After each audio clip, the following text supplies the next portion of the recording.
स्वागत है आपका मेरे इस चैनल दास्तान मुसाफिर पे। और मैं मुसाफिर फिर से हाजिर हूँ एक नई दास्तान लेकर। चलिए सबसे पहले मैं आपको मिलवाता हूँ इस कहानी के पात्रों से। यह है रमेश। रमेश को आप मेरे साथ पहले भी मनाली में देख चुके हैं। और यह है केदार। और सच कहूँ तो केदार की वजह से ही हम इस कहानी में हैं, क्योंकि केदारनाथ यात्रा पे जाने के लिए हमें इसी ने राज़ी किया था।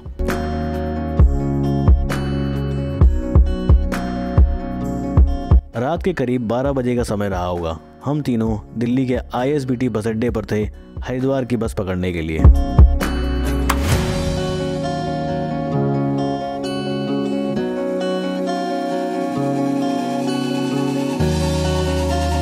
दो घंटे की बस यात्रा के बाद ये पहला पड़ाव था। यहाँ हम लोगों ने चाय पीकर अपने आप को थोड़ा तरोताज़ा किया।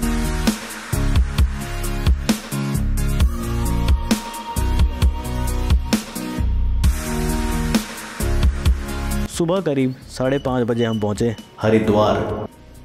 यहाँ से हमें कनेक्टिंग कैब लेनी थी, जिसकी बुकिंग केदार ने एडवांस में ही करा रखी थी, लेकिन वो तो 7 बजे आने वाली थी। ये बीच का 1.5 घंटा हमने आनंद लिया गंगा मैया के दर्शन और उनकी आरती का। दिन के शोर शराबे से बिल्कुल उलट यहाँ बिल्कुल शांति का माहौल था। शांत बहती गंगा नदी, आसपास आधी खुली दुकानें और हम जैसे कुछ लोग। मंदिर में से आती हुई रोशनी और घंटियों की आवाज़ों ने मानो थकान को उतार ही दिया हो।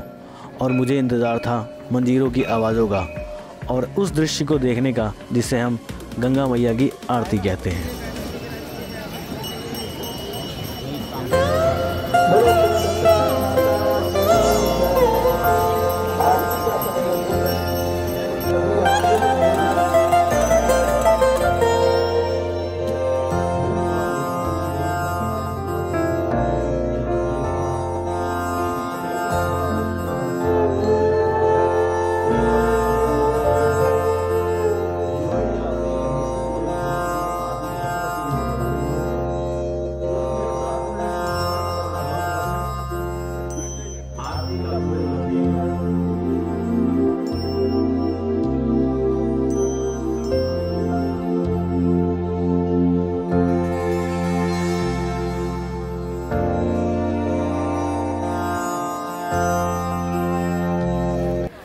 इसे मैं कोइंसिडेंस कहूँ या किस्मत, लेकिन गंगा आरती के समापन के तुरंत बाद हमारी कैब आ गई थी।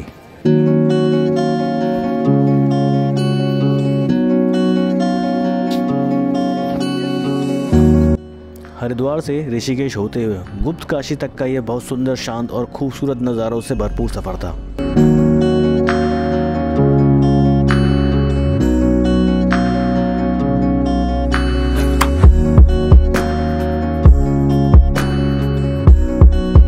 ऋषिकेश क्रॉस करने के बाद हमने यहाँ ब्रेकफास्ट के लिए एक ब्रेक लिया।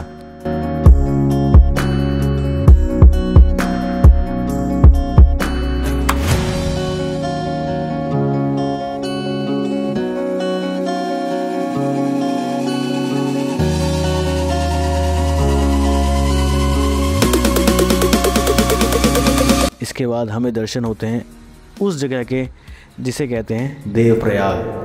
यहाँ संगम होता है दो बड़ी नदियों भागीरथी और अलकनंदा का, और वहीं से इनका नाम पड़ता है गंगा। सफ़र आगे बढ़ता है और हमारे साथ आगे बढ़ते सुंदर नज़ारे मानो ये हमारे लिए ही थे। केदारनाथ धाम तक की इस यात्रा में जो दूसरा संगम हमें मिला वो अलकनंदा नदी और मंदाकिनी नदी का था, और ये स्थान है रुद्रप्रयाग। कुछ समय यहाँ बिताने के बाद हम निकल पड़ते हैं अपने अगले पड़ाव गुप्त काशी के लिए, और आज की रात हम यहीं रुकेंगे।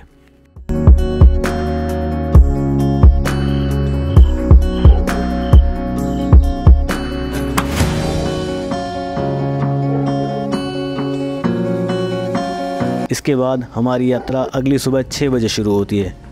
गुप्त काशी से सोनप्रयाग तक की 30 किलोमीटर की इस यात्रा में करीब 2 घंटे का समय लगता है। ये रास्ता बहुत कठिन और आगे चल के काफ़ी संकरा भी है।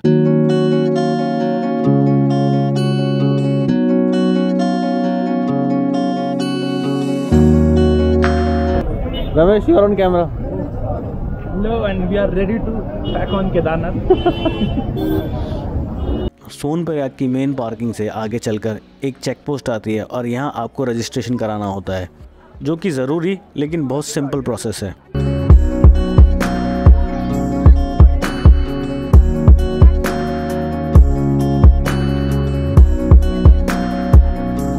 सोनप्रयाग से गौरीकुंड के लिए जीप सेवा चालू है, जिसका किराया 50 रुपये पर पर्सन होता है। इस पुल के उस तरफ है जीप स्टैंड, जहां से गौरीकुंड के लिए हम जीप लेंगे। यह रास्ता लगभग 6 किलोमीटर का है।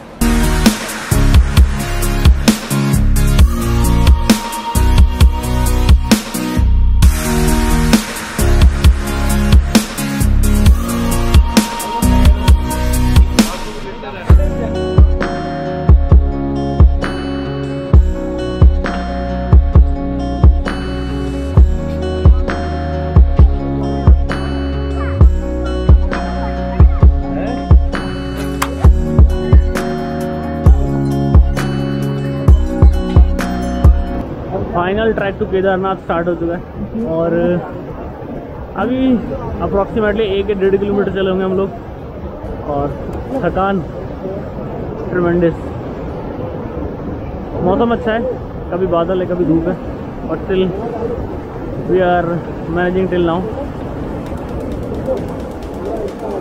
आगे मिलते हैं।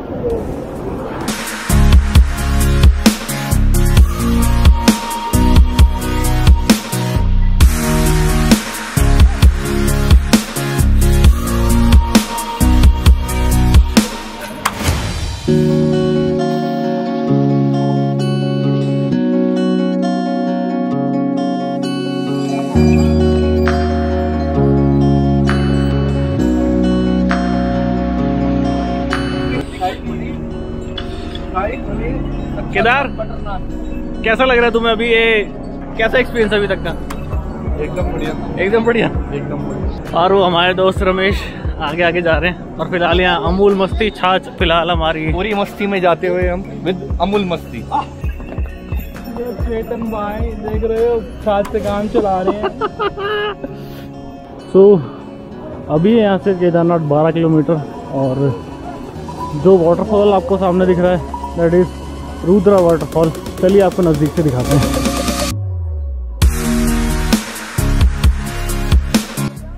अभी लगभग कुछ ही किलोमीटर चलने के बाद मौसम में बदलाव आता है। बदलते नज़ारों, सुंदर पहाड़ों पर तेज़ बारिश और ओले पड़ने लगते हैं, जिससे यात्रा थोड़ी कठिन हो जाती है। ये नज़ारा काफ़ी अलग था क्योंकि एक तरफ तेज़ धूप और दूसरी तरफ काले बादल ओले बरसाते हुए दिख रहे थे।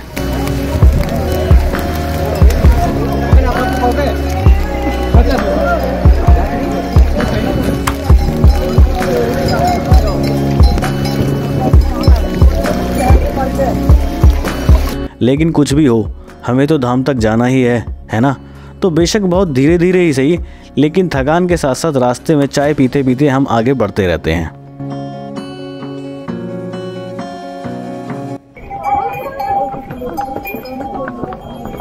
टाइम हो चुका है 5:30 और हालात भी कैसे हैं? बारिश, ओले और ठंडी हवाएं, but still we are managing. 5 kilometre का ट्रैक और रह गया है। लेट्स सी ये कब तक पूरा करते हैं। और अभी जो यहाँ से नज़ारा है वो कुछ ऐसा है।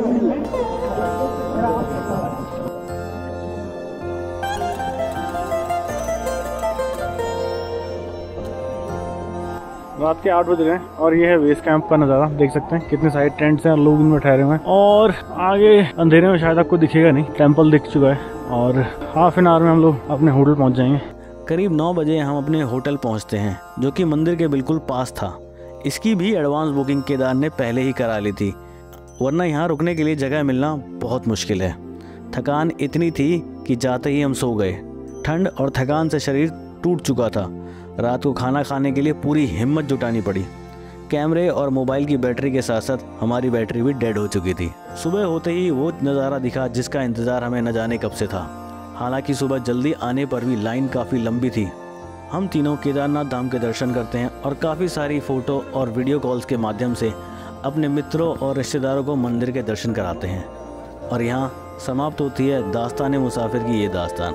आगे की कहानी के लिए देखते रहिए दास्तान मुसाफिर। शुक्रिया।